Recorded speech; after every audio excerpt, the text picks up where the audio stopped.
Beispiel: Guten Abend. Woher kommen Sie? Aus Frankfurt. Und Sie?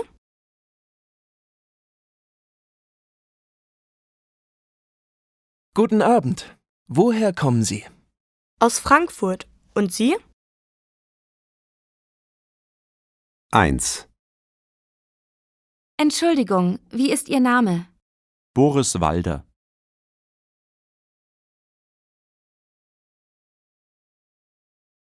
Entschuldigung, wie ist Ihr Name? Boris Walder.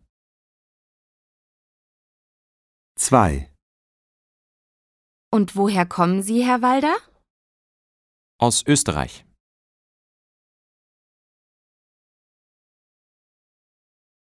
Und woher kommen Sie, Herr Walder?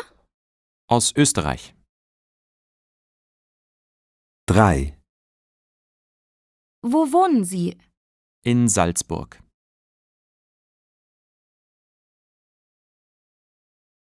Wo wohnen Sie? In Salzburg. 4. Und welche Sprachen sprechen Sie? Ich spreche Deutsch und Englisch.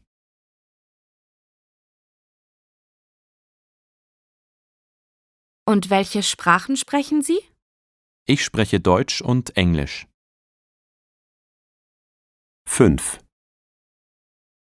Und jetzt lerne ich Arabisch.